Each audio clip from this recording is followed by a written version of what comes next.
dhiyeessinudha. Sagantaan furtuu dhugaa keessummaa adda addaa qabataa asin dura isiniif dhiyeessuun kenna ni yaadatama. Har'as keessummaa addaa walakkaa kennaa qabna. Keessummaan kenna kan guyyaa har'aa guca adda addaa irratti waldaa Adventistii keessatti kan tajaajilan Ofiisera olaanaa faayinaansii yookaan Chief Financial Officer irratti kan hojjetan Diviizhinii Adventistii guyyaa 7ffaa jiddugala baha Afrikaa yookaan East Central Africa Division of SDA Church Nairobi Keenyatti hojiiwwan maallaqaa baajetaa fi investimentii biyyoota 11 fi yuuniyeenii 13 fi mission fiildii 2 to'achuun yeroo ammaa kana kan hojjetaatiin jiran achumatti East Central Africa Division keessatti Associate Treasurer akkasumas Under Treasurer ta'uun East Central African Division yookaan Nairobi Keenyaa keessatti kan hojjetan akkasumas hoggana kutaa qabeenyaa yookaan Treasurer ta'uun Ethiopian Union Mission biyya Itoophiyaa Finfinneetti Itoophiyaatti kan hojjetan akkasumas hoogganaa kutaa qabeenyaa yookaan Treasurer ta'uun West Ethiopian Field yookaan lixa irratti Itoophiyaa Field lixaa irratti kan hojjetan akkasumas accountantii fi qorataa baasii fi galii ta'uun hojjetaniirani akkasumas geggeessaa districtis ta'uun hojjetaniirani irra darbanii wangeelaawii ta'uun illee hojjetaniirani irra darbanii immoo fiiziyooteraappii yookaan akkasumas bulchiinsa humna namaa ta'uunis hojjetaniiran. Guca adda addaa irratti waldaa Adventistii keessatti hojjetaa turaniirani har'a keessummaa kana wajjin gaafiif deebii qabna. Hanga dhumatti akka nu wajjin turtan kabajaan isin gaafanna gara keessummaa kennaatti isin dabarsa. Pastor baga nagaan gara furtuu dhugaa dhuftani. Baga nagaan weedda. Egaa kabajamtoota daawwattoota kennaa keessummaan kenna kan guyyaa har'aa Pastor Yohaannis Olaanaa jedhaman. Yeroo ammaa kana akkuma qara isinitti himeetiin jedhee Ofiisera olaanaa faayinaansii yookaan Chief Finance Officer ta'anii biyya Naayiroobiitti waldaa Adventistii tajaajilan. Pastor baga nagaan dhuftan anaa dhufu. Ana baga nagaan jiraatte. Egaa har'a maatii ilaaluuf dhuftanii asitti isin argine kabajaa waan waamicha kenna dhageettanii nu dhuftaniif hedduu isin galateeffadha maqaa hiyyaa maqaa tuuta furtuu dhugaatiin mee badhinna gara sagantaa kennaatitti utuu hin deemneen duratti Waaqayyo akka nu gaggeessu Waaqa nuu kadhadhaa. Alfaadhaa fi Omeegaa hundumaa kan dandeessu hundumaa irratti saboo kan qabdu karaa sitti toleen hojii kee hojjechuutti kan beektote Waaqayyoodhaa galanni siif haa ta'u. Ameen. Karaa adda ta'een tajaajila furtuu dhugaa harka keetti laannaa namooti karaa adda addaatiin miidiyaa kana hordofan siin keessatti arguu akka danda'an lubbuu isaaniitiif nageenya yaada isaaniitiif nageenya argatanii isa hundaa danda'uuf hundaa to'atu Waaqayyotti fuula isaaniif garaa isaanii akka deebisan gochuun jaalala kee haa ta'u. Tajaajila kana irrattis kan hirmaatan hundumaa ati eebbisi. Ammas sagantaa ta'u irratti ulfinni kee haa mul'atu. Maqaa Gooftaa Yesuusiin ameen. Ameen. Hedduu ulfaadhaa Waaqayyo isin haa eebbisu jedhaati. Pastor mee akkuma amma qara daawwattoota keenyatti dubbachuuf yaale waldaa Adventistii keessatti guca adda addaa irratti hojjettaniittanii kun waggaa dheeraa. Mee haala guddina keessanii jalqabarraa kaaname mee haala guddina keessanii nu himaa akkam ture haalli guddina keessanii bakki dhalootaa eessatti barumsa takka jettanii haa jettanii jala qabdan eessa dhalattan. Guddaa galatoomii baay'ee gaaffii gaariidha. Ani godina Wallaggaa Lixaa Aanaa Gimbii baadiyyaa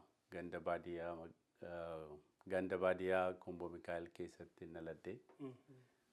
Akkuma beekamu ijoollee baadiyyaati jechuudhaan. Mana barumsaa kutaa 1-8tti mana barumsaa Laaloosachi jedhamutti jalqabe. 9-10tti immoo 12tti immoo mana barumsaa high school Gimbii irratti fixee mana barumsaa koo digrii koo jalqabaa Ethiopian Advanced College irratti hojjedhe accountingidhaani. Digrii lammataa mas accountingidhaan Philippines IASitti hojjedhe. IAS manneetii barnootaa olaanaa University jeneraal konfiraansiin qabu 3 keessaa tokko Keeniyaa, tokko Philippines, tokko immoo Andrews ta'e keessaa tokko. Achitti digirii koo lammaffaa hojjedhee digirii koo sadaffaa PhD faayinaansiidhaan amma September kanatti difeensii godha. Waaqayyo na gargaare. Barreeffama hundumaa sabmiitii godheera. Supervaayizaroota DT'dhaaf eegaa jira. Kanarra jira jechuudha. Waan baay'isee gaarii paasterii gaafa kuyyaratti barattan isin beekaa. Hennaa san lallaba keessa illee baay'ee jaalannaa. Hennaa san isin beekaa achirraa qabee isin beeka barri sun yoomi akka ta'e illee waan beekne illee fagaateera hennaan fakkaata. Hennaan fagoo hennaa kuyyara barattan hin beeka. Baadiyyaa gimbiitii barumsa jalqabdan jechuudha. Barumsa baadiyyaa gimbiitii jala qabdanii Filiippiin deemtanii Naayiroobii deemtanii ammas dooktoreetii keessan fudhachuuf jirtanii kun adeemsa guddisee bareedaa fi karaa dheeraa akka salphatti asiin hin baane. Mee isin waldaa Adventistii keessatti haala kanaan deemtanii tajaajiluuf baadiyyaatti dhalattanii waldaa Adventistii keessatti dhalattammoo itti dhuftan mee akkamitti itti dhuftan? Gaaffii baay'ee gaariidha. Ani backgroundiin koo ortodoksiidha. Waldaa Adventistiitti akkaataan itti dhufe obboleettiin koo hangafi maatii keenyaa dhibee qabdi turte epilepsiidhaan qabamte. Kanaafuu maatiin koo iddoo baay'eetti geessaa turan. Mana qorichaattis geessaniiru, lafa barbaachisu hin barbaachisne baay'ee geessaniiru, homaa fayyina hin arganne turte. Haa ta'u garuu namoonni abbaa kootiin maaliif waldaa Adventistii hin geessitu jedhan. Waldaa Adventistii mooraa keessa jiruu fi hospitaalli mooraa tokko keessa jira ture. Ammas mooraa tokko keessa jira. Achitti erga geessanii booda abbaan koo baay'ee fudhachuuf ittiin tolle. Garuu ortodoksii baay'ee cimaa waan ta'eef mucaammoon jaallata. Amantii immoo hin barbaadu. Kana gidduu waan tureef namoonni achi geessite wayyaa jedhanii oliis baaftee mucaa xabuura waan jedhaniif maqaan ishee Haagee jedhamti. Haagee olaanaa hangafa keenya. Achi booda ishee akkan eeguuf epilepsiin kun hin kuffisa ture. Ishee akkan eeguuf immoo naan duukaa ergan. So isheedhaaf jedheen mana waldaa akka hin seenne garuu isheedhaaf yeroo kadhatamu kuftu eeguun akka irra jiru qajeelfamaan hin naqa ture jechuudha. Naa erga baay'ee deddeebi'ee booda gaaf tokko paaster Ibsaalem Leencaatu lallabu turanii waamicha godhanii isheenis hin kaateenis duukaan ka'e jechuudha. Akkaataa kanatti gooftaa fudhadhe. Yeroo jalqabaatiif abbaan koo baay'ee ittiin tolle mana dheekkamanitti amma manaa baasanitti ga'e. Haa ta'u garuu barri sun bara baay'ee rakkisaa ture. Bara baay'ee namni macaafa qulqulluu baachuu hin dandeenye bara dargii. Dargaggoonni immoo adamsamanii qabamanii xoormeedaatti ergaman ture jechuudha. Kanaafuu baay'ibilii baattee hin deemtu. Baay'ibiliin yeroo sana baay'ee rakkisaa waldaanu tola irra ture namootaaf. Innaa feestaalitti baadhannee deemna jechuudha. Sa'aatii 2 walakkaa deemnee waldaa gimbii dhufna turre. Adeemsa keessaa maaliif naannoo keenyatti waldaa hin bannu? Maaliif mana keenyatti hin waaqessinu yookaan immoo muka jalatti maaliif hin waaqessinu jennee anumaaf isheen teenye mari'annee namoota waldaa keessaattis himne. Kana booddee namoonni waldaa keessa turanii sababa dargiitiif booddeetti deebi'an maatiin akkasii jiru jechuu beekna ture dursi. Ollaama waan taaneef bishaantu nu gidduu jira malee. Isaan sanaa wajjiniin wal quunnamne isaan mana nuu kennanii mana isaaniitti waaqessuu jalqabne jechuudha. Lafan itti dhaladhe kun waldaa Adventistii tokko hin jiru ture. Bara sana keessa paaster Tinsaayee Tolasaa Wangeelaawii turanii sababa dargiin waldaa cufeef isaan magaalaatti deebi'anii waldaan tokko jure immoo hin cufame ture. Qorqorroon isaas hin diigame ture jechuudha.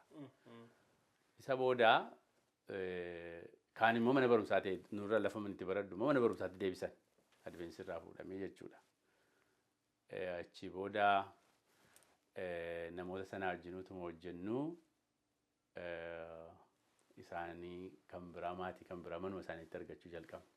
Namoonni nu abasheeku turan Du'ageenya baluu gaafa qidaamee yaa'uu jalqabe nuun jedhu turan jechuudha. Achirraan kaanee egaa sanbata timirtiin kun akka ammaa utuu hin taane Amaariffaan barreeffama ture. Dhaqee gaafa roobii katamaa dhaqeetan hiiksifadheetan akka naa galuutti barreeffadheen warra kan biraa immoo barsiisa ture yeroo sanayyuu jechuudha.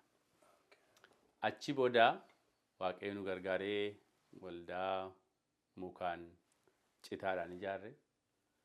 Waldaan sun yeroo 2 gubate nu jala. Gaaf tokko tuni keessa bullee eegnu gubate. Amma gaa Paaster Tinsaayeen fa'aa pirezidaantii turan yeroo sana.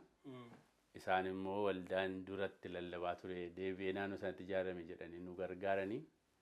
Har'a waldaa 10 oltu jira naannoo sana. Distriiktii mataasaa danda'e ta'e naannoon suni. Waaqayyo na gargaaree maatii koo hundumaas Advensiitti akka deebi'an godhe jechuudha. Kanaan dhufe waldaan. Eebba guddaa isin akkanaan atte dhuftanii gara lubummaa hoo attamiin dhuftani? Attamiin luba ta'uu filattanii gara lubummaa attamiin dhuftani? Inni kun gaaffii baay'ee gaariidha. Namoota baay'ee yoo ta'u baatellee namoota yartuudhaa fi gaaffii guddaa kaasa. Sababiin isaa akkamittiin itti luba ta'an namni teoloojii baranne kan jedhu yaadni adda addaa tureera. Kanaaf gaaffiinsa baay'ee bareedaadha kanan siin jedhu. Haa ta'u garuu gaaffii lubummaatti yommuun si deebi'u ani tajaajila wangeelaa utuun hin fuudhin dargaggummaa koorraan jalqabe. Lubbuu baay'ees Waaqayyo na gargaaree gara waldaatti deebiseera. Har'a yoo ilaalte namoonni kaan pirezidaantii konfiraansii natu barumsa cuuphaa barsiise. Tireejarii yuuneenii amma jiru natu barumsa cuuphaa barsiise. Paaster Garramuu amma yuuneen pirezidaantii ta'ee jiru laaboraatoorii irraa natu tajaajila wangeelaatti deebise. Haa ta'u garuu macaafa qulqulluu keessaa yoo ilaalle bartoonni yommuu waamamanii teoloojii baagiraawundii qaban. Inni kaanii qaraxxu ture. Inni kaan immoo qurxummii qaba ture. Inni kaan immoo hin beekamu ture. Garuu ergasii booda gooftaan waggaa 3 walakkaa kan isaan leenjise. Barsiisaa hundumaa caalutu isaan leenjise jechuudha. Ergasii booda karaa biraas yoo ilaalle Waaqayyoo isa beekuun waamu. Isa wallaalaa waame beekaa godha malee. Namoonni maaliif Yohaannis teoloojii tun ta'in jedhanii gaaffii kaasan sababoota hedduutu jira. Akka poolisii waldaa Advensiitti namni pirezidaantii ta'u yoo luba ta'e malee hin danda'amu. Kanaafuu Yohaannis pirezidaantii waldaa Itoophiyaa keessaa ta'uu barbaade jedhanii kan hiikaatti kennan turaniiru. Kaan immoo kwaalifaayiidii miti jedhanii maqaan balleessanis turaniiru. Kaan immoo barreeffama dhuunfaan kanatti barreessanis turaniiru. Ani garuu hin gaafanne. Attamitti ta'e waan jedhu yoon ibsee garuu diviizhinii keenya keessa kan jiran baay'een tireejaroonni mostly yuuneenii 13 jiran keessa yuuneenii 5 teoloojii miti tireejaroonni ordeendi ministeriidha. Luba. General Conference tireejarii yoo ilaaltan purely accountantidha. Garuu luba. Hojiin tireejaroonni itti waaman kan inni itti ilaalamu yeroo baay'ee hojii tajaajila wangeelaa gaditti tun taane qixa tajaajila wangeelaati. Miknaanni isaa sacred fundiidha kan nuti kunuunsinu jechuudha. Asirratti biraa dhufu waaqaaf kan deebiftu horii qulqullaa jedhamee yaadama jechuudha. Haa ta'u garuu maaltu ta'e inni dhugaan akkamittiin kun ta'e yoo jedhame yeroo baay'ee yeroo 3 gaafatame ani. Yeroo 3 gaafatame maatii kootti dhiyeesse. Maatiin koo lakkii nuti teoloojii maannoo paasterii ta'uu baattee muyyaa makeetti fuuftee gaariidha kan jedhu walii galle. Yeroo lammaffaas hin dhiyaate. Yeroo sadaffaa garuu anaaf haadha manaa koo paaster Guriinii fi yeroo sana paaster Koraaleetu ture barreessaan na waamanii sababoota hundumaa kaanii gaaffii kanaaf deebii akka kennuun maal rakkoo maatii qabdamoo maaliif didda kan jiru gaaffiin dhiyaate jechuudha. Mikiraanni isaa haati manaa kee eeyyamuu qabdi dibamuu keetiif. Akka rakkoo maatii hin qabnes beeku garuu na amansiisuu barbaadan jechuudha. Gaaffiin kun kan inni dhiyaatee fi yeroo 3 moo 4 Paaster Gurii fa'aa wajjiniin tajaajila ba'eeraan.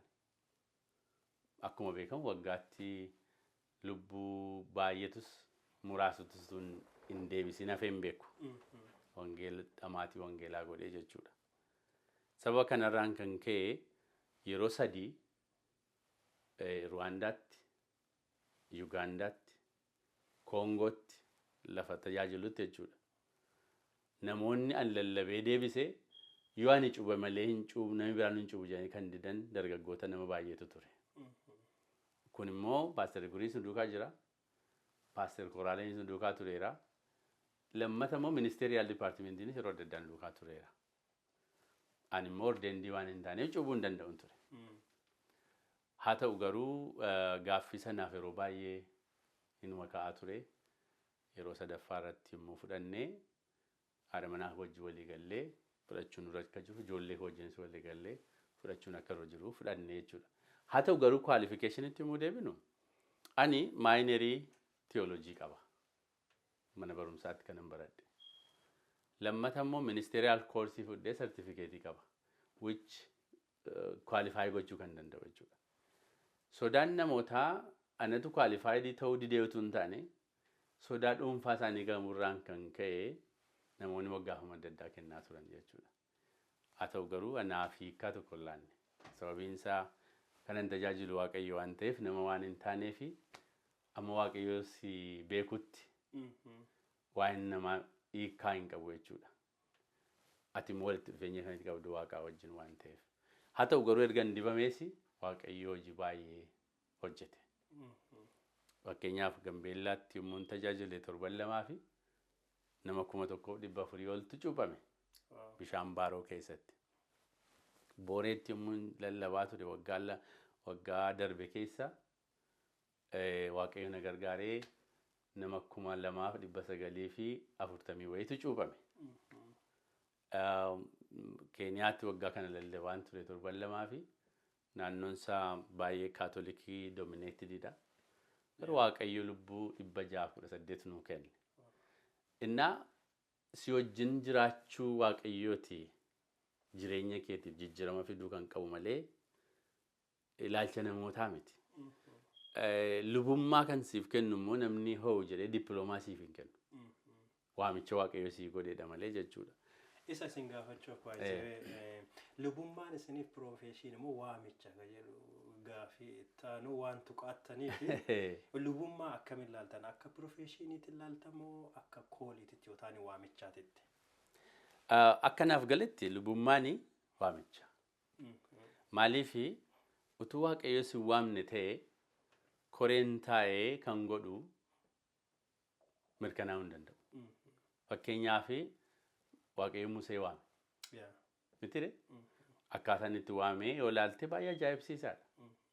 Tajaajila addaatiif isa waame. Museen waamamuu isaatii fi namni roolii inni taphate tokko illee hin jiru.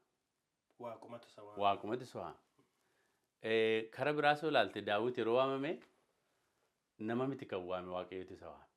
Even abbaan isaayyuu namoota ijoollee hangafa biraa dhiyeesse malee Daawitiin hin yaadanne ture. Garuu Waaqayyo Saamu'eel isa duraa boqonnaa 16 irratti namni garaa ilaala Waaqayyo garuu namni fuula ilaala Waaqayyo garuu garaa ilaala jedha. Kanaaf waamichi piroofeeshinaaliitu hin taane lubummaan waamicha jedhanii ilaala. Gara piroofeeshinummaatti immoo roon si deebisu namni hin baranne namni kwaalifaaydii ta'uun barbaachisaa miti jechuu miti. Sababiin isaa muuxannoo hiruu danda'a, nama leenjisuu danda'a, wantoota hiikama macaafa qulqulluu sirriitti barsiisuu danda'a. Kunillee hin barbaachisu jechuu mitiyaan. Garuu gama kootiin ilaalte iddoo kana hundumaa irratti ga'umsa hin qabu jedhee of hin ilaalu jechuudha. Kennaa Waaqayyo naa kenneen hamma Waaqayyo na gargaareen tajaajila koo keessatti hojii hojjetamu gaariidha yaada. Kanaaf nama biraallee kan hin jajjabeessu ani Hojiin kuni hojii namni sartifikeetii dhuunfaadhaan sii kennutu hin taane waamicha waaqayyoo keessatti namni kamiyyuu qooda fudhachuu qaba. Maal jedha macaafni Ermiyaas boqonnaa 1:5 irratti waaqayyo gara haadha kee keessatti filate jedha. Namichi sun egaa amma yoo akkas ilaalte professionaalii qabaare gara haadha keessa utuu hin bahin filatame yooti. Yeroo kan biraas yoo ilaalte Efesoon boqonnaa 4 natti fakkaata. Namni waaqayyoo luboota godhee kennaa adda addaatiin namoota filee jedha. Isa kanaafi ani lubummaanii waamicha waaqayyooti jedhe. Divine call isa jennuudha jedheen fudhadha. Waaqayyo sinaa eebbisu. Amma mee paaster gara maatiitti deebina. Ijoollee meeqa qabdan? Haala kamiin ijoollee guddistan? Akkasumas namni haala kamiin ijoollee haa guddisu jettan? Kunillee gaaffii gaarii fayyaa ta'een jedha. Ijoollee waaqayyoo kan anaa fi gargaartuu koo eebbisee ijoollee dhiiraa 2 fi durba 3 qaba. 5 qabdan. 5 qaba. Ennaa ani yeroo baay'ee gara maatiitti yommuu dhufu adaraa waaqayyo natti kenneera jedhe namana. Galfata waaqayyo lafa kanarratti bakka isaa ta'e kan guddisu natti kenneedha jedhe namana. Kara biraas yoo ilaalte bara seera uumamaa gara seera uumamaatti yoo deebine ilaalle waaqayyo jalqabaa dhaabbata inni dhaabe gaa'ela. Har'a namoonni baay'een gaa'elli isaanii sababa inni jeeqamuu fi seexanni illee dhaabbata waaqayyo dhaabe jigsuu waan barbaaduuf. Kanaaf ijoolleen koo bu'uura wangeelaatiin akka guddatan yeroo dheekkamuu irra jirutti, yeroo gorsiin irra jirutti, yeroo wajjin taphachuun irra jirutti sirnoota kana sadarkaa isaanii eegeeti kanan guddise jechuudha. Fakkeenyaaf amma mana keenya keessa yeroo ijoolleen koo biyya kana hin dhufiniin fuula dura galgala yeroo hundumaa yeroo sagantaa kadhannaa qabna. Kaaniin geggeessaa, kaaniin faarfataa, kaaniin lallabaa, kaaniin kadhata sagantaa kana hundumtuu eeguu qaba jechuudha. Mana keessatti. Sababiin isaa mana keessatti yoo shaakalan bakkee ba'anii lallabuu danda'u. Bakkee ba'anii jajjabaatanii faarfachuu danda'u jedhee tana mana waan ta'eef jechuudha. Ammallee biyya kana keessa yeroo jiraatan jiibee torban jalqabaa irratti sagantaa kadhannaa qabna. Lallabaafis, kadhannaafis, faarfannaafis jechuudha.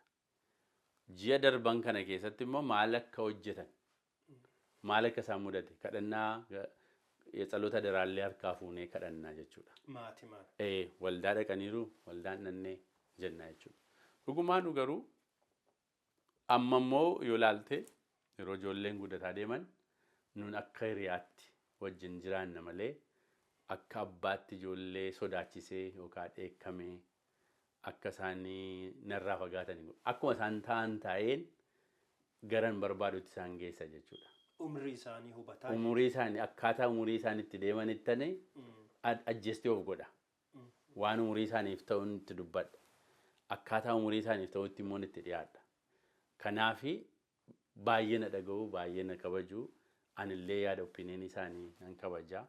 Teenyee wajjin haasofnu isaanii yaada isaanii gaariitti dhiyeessuu, anis yaada kootti dhiyeessaa. Yaada walii galleerra immoo deemna jechuudha. yaa ijoolleen teessan isinii gugurdatanii kolleejjii fixatanii gara hojii ofiitti illee deemaniirani ijoolleen hinnaa keessattuu tiineejerii dargaggummaa akkas seenanii nama dhiban amma namoota wantoota akkasii sanniin fakkeessan deemtu warroota abbootii ta'aniif yaadni isin kennitan maali? Warroota abbootii ta'aniif yaadanii kennu muuxannoo korraa ka'ee jechuudha. Tokkoffaa waldaan adventsii guyyaa 7ffaa ergama qabdi. Maatiidhaafis barnoota gaarii ijoollee ijaaruu danda'u qabdi.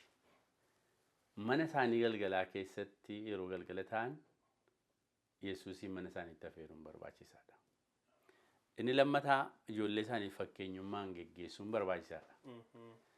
Kadhannaa ganamaaf galgalaa yoo qabaatan ijoolleen isaaniis akka kadhatan yoo godhan ijoolleen immoo calluma jedhamee erga isaan badanii barbaadurraa ka'umsa isaanii tolchaa dhufan baay'ee gaariidha. namoonni tokko tokkommoo yoo amala adda addaa biqilchanis akka waan isaan badanitti ilaaluu duwwaa utuu hin taane jireenya gorsa macaafaatiin gara kanatti deebisaa deemuun garaa namaa geeddaruu kan danda'u Yesuusiin qofa waanta ta'eef isa kanaaf heerutu barbaachisaa jedhee amana. Pastor waan baay'ee gaarii nuu kennattani wanti maatii kun baay'isee bal'aadha. Kanaan jalaa baanee hin dandeenyu qaccamarraa tuqarra gaafa biraa yoo yeroo qabaatan badhinnaan deebinee taphachuu hin dandeenya. Duubatti gadi isin deebisamee gara qarallee irraa tuttunneera gara hojii keessanitti isin deebisa qarallee tarreessee himee ture guca isin irratti hojjetaa turtani.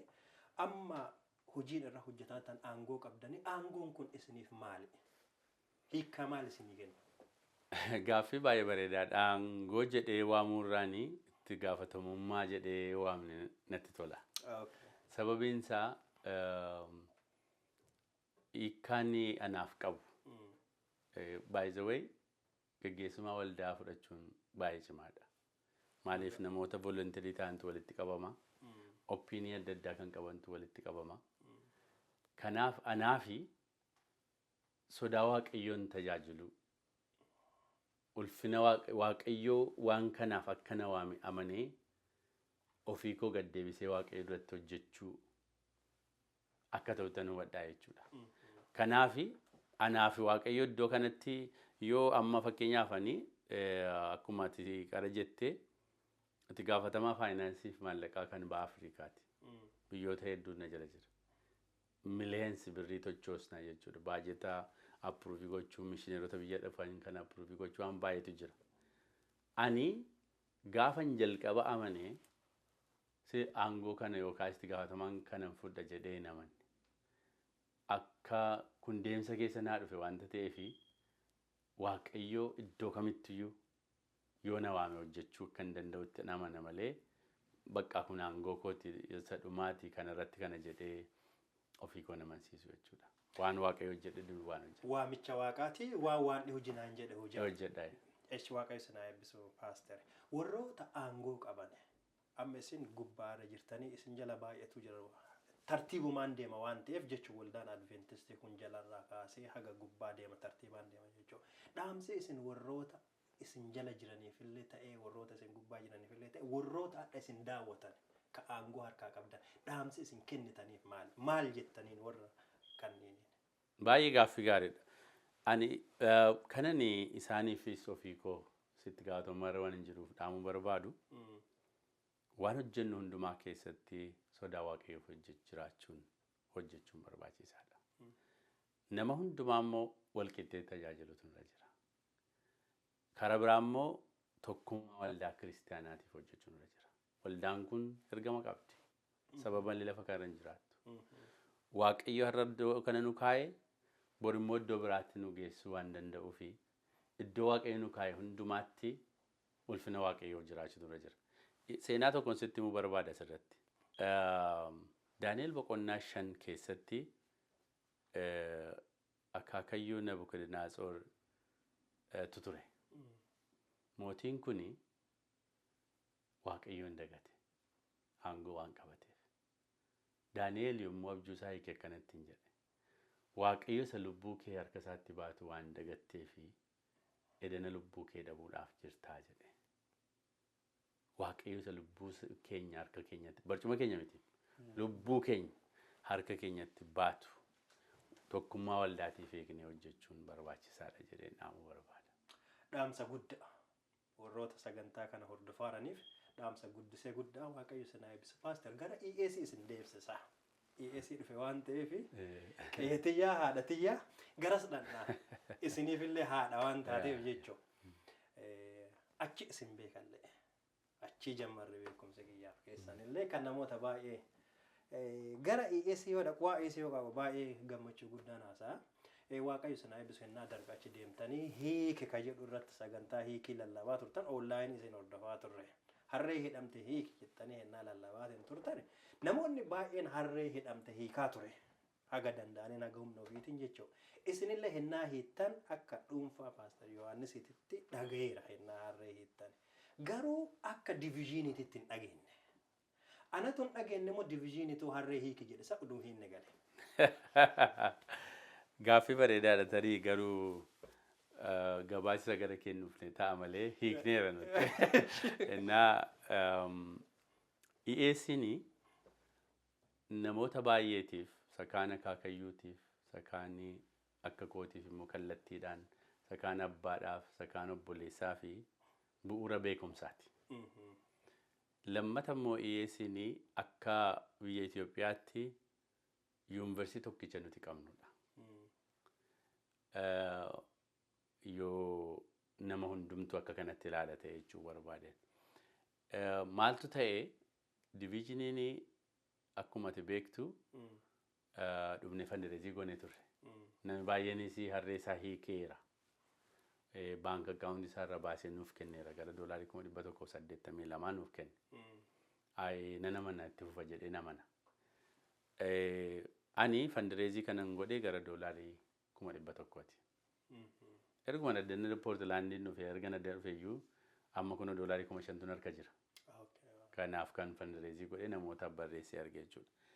Diviizhiniin $300,000 kenne. Haa ta'u garuu hin ga'u. Diviizhiniin keenya $300,000 kenne.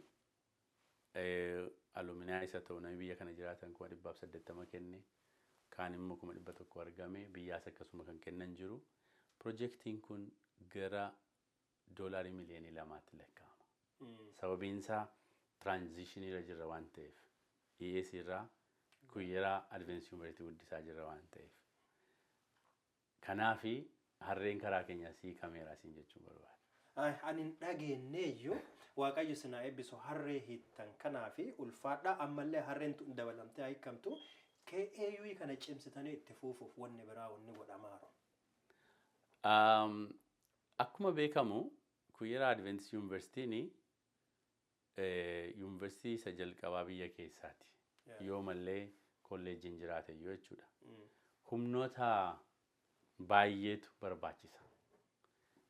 Wanti hojjetame keessaa tokko dubbachuudhaaf yeroo darbee warri Kooriyaadhaa biyya diviizhinii keenya jala dhufanii waan tokko hojjechuu barbaadu turan.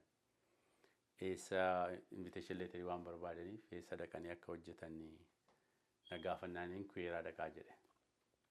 Innaa invitation letterii Shaamiyuk University irraa warra dhufan namni 35 letterii ergee fi kuyyeraa dhaqan.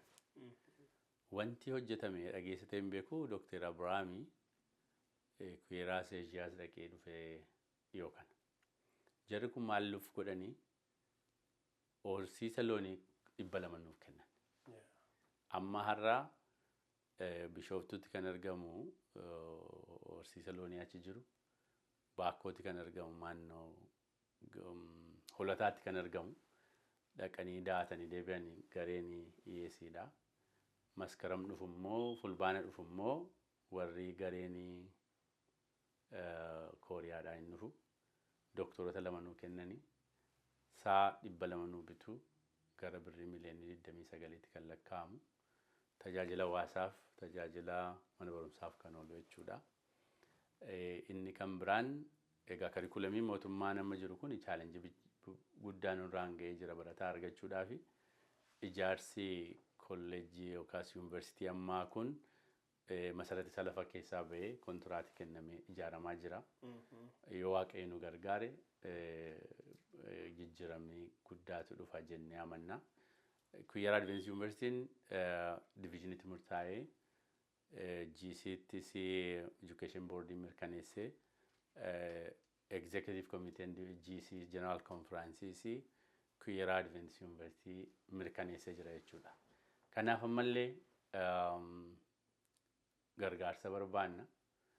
Namni kamiyyuu ashaaraa isaa akka ka'uuf waamicha dabarsuun barbaada jechuudha.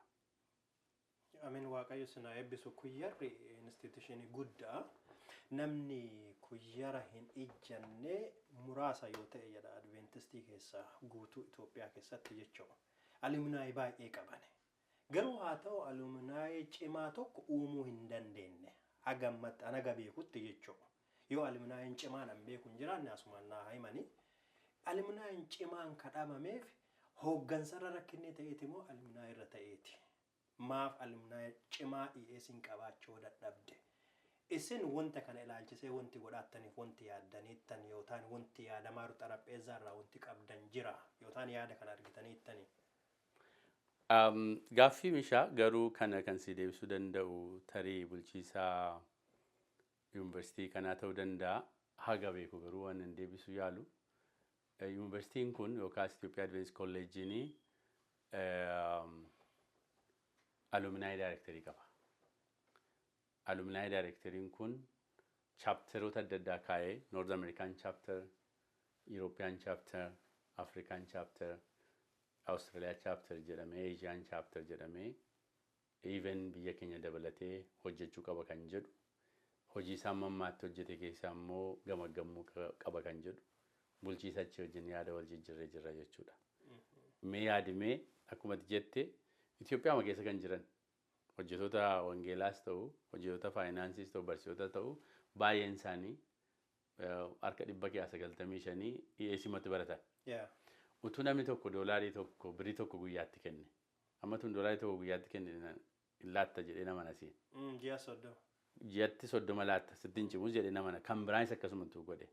dhiyeessii 2-3 ijaaruu dandeenya jedhee yaada. Kanaaf dadhabinni karaa aluminaayii jiru kun attamitti furra kan jedhu mareensaa geggeeffamaa jira. Irratti hojjenna.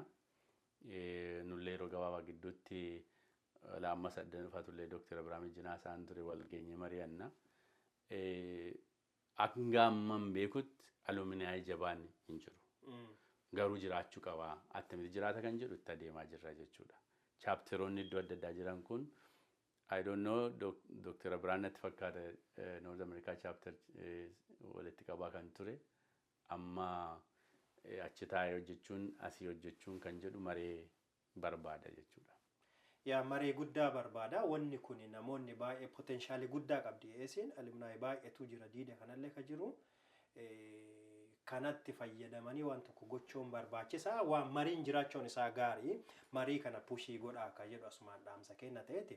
Paaster yeroo keessan fudhattanii dhufuuf hedduu isin galateeffataati. Dhuma irratti wanti edaatan yoo jiraate yeroo isin kenna. Dhuma irratti dhaamsan dhaamu amantoonni Adventistii biyya keessa jiran, biyya alaas jiran. Ergaa ergamoota sadanii mul'ata Yohaannis boqonnaa 14 lakkoofsa 6-12 kan jiru universal message ergaa addunyaati. Ergaa kana namni hundumtuu dabarsutu jira. Namni Waaqa akka sodaatu, yeroon firdii isaa akka ga'e akka beeku, Waaqayyoof ulfina akka kennu, barumsa dogongoraa Baabiloon keessaa namni ba'u akka qabu. Biyya lafaa hundumaa irratti waan ta'aa jiru, seenaa jiru hundumaa walaallee dhufaatiin Waaqayyoo balbala irra akka ga'e nu agarsiisa.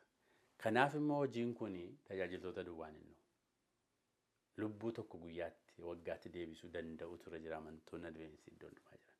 Yoo xinnaate lubbuu tokko har'a baay'ee mana keessatti badee jira. Kaan immoo bakkee maasii adda addaa keessatti badee jira. Isaan kana barbaannee deebisnee kan biraas waldaa kanatti mutu jira. Yoo waldaan kun biyya lafaa kana hin akeekkachiistu taate waldaan kan biraa akeekkachiisu hin jiru. Afaan sanyii qomoo nama hundumaatti wangeelli kun lallabamuu qaba. Macaafni kan jedhu Maatiyos 24:14 irratti wangeelli mootummaa kun biyya lafaa hundumaatti lallabama. Yommus dhumatti ta'a namoota fudhachuu dandeenye immoo misikkirii ta'a yookaan dhuga baatu ta'a jechuudha. Kana jechuun maali? Waanuma Waaqayyo nu godhe dubbachuu jechuudha. Waanuma Waaqayyo nu godhe masakkaruutu dura jira, dhugaa ba'uutu dura jira jechuudha. Kanaaf kan dhiyeessis aluminaayii isa ta'u dhaloota biyyaa ta'ee yuunivarsiitii tokkicha biyya keessaa qabnurratti hojjechuun karaa wangeelaas yeroo hundumaa waamichi hin ta'a namaaf. Waggaa waggaatiin inni kaan horii isaatiin inni kaan qaamaan dhufee lallabuudhaaf afeerratu ta'a. Maaliif yeroon kun yeroo dhumaa waanta ta'eef. Geggeessitoonnis wanta Waaqayyoo irraa barbaadu ala deemuu irraa of qusatamee waan dhufaatii Waaqayyoof namootas qopheessu, waan Waaqaaf nama walitti araarsu gochuutu irra jira kan jedhu dhaamsa godhamuun barbaada. Waaqayyo sana eebbisu. Egaa kabajamtoota daawwattoota keenya kan hanga ammaa wajjin ture Paaster Yohaannis jecha isaanii dhuma argitaniittan waan Waaqayyoof nama walitti araarsu hojjannaan dhaamsa isaanii kan dhumaate. Paaster Waaqayyo sinaa eebbisu. Adhaaf isinirraa fixadhe malee gaafii kiyya isinirraa fixanne gaafa biraallee waliin dachaana. Badhina waan waliin hojjennutu jira hojiin itti waamamne kana. Kanaaf hojiin abbaan kennaa maasaan isaa badhaa waan ta'eef badhinaan gaafa biraallee hennaa argattanitti waliin dachaana. Waaqayyo sinaa eebbisu. Kadhannaa godhanneefidha. Kabajaaniif ulfinni siif haa ta'u yaa Waaqayyo guyyaa har'aa kana haala kanaan gaafiif deebii akka qabaannu waan fulduratti illee ta'u waldaa kan keetiif mana kee keessatti maal akka hojjechuu qabnu akka mari'achuu dandeenyu waan hiree nuu kenniteef maqaan kan kee dachaa ulfaataa ta'u yaa Waaqayyo jireenya paasterii irraa namoonni baadiyyaa gimbii keessa jiran ka abdii kutaniiran irraa baratanii akka isaan darajaa guddaa yookaan sadarkaa guddaa kana ga'uu hin danda'a jedhanii abdii horatanii akka ka'uu danda'an yaa Waaqayyo barumsi kun isaaniif haa ta'u hunduma kennaa namoota abdii kunnee jawaannee akka dhaabachuu dandeenyu ati nu gargaar maqaa gooftaa Kiristoositiin. Ameen.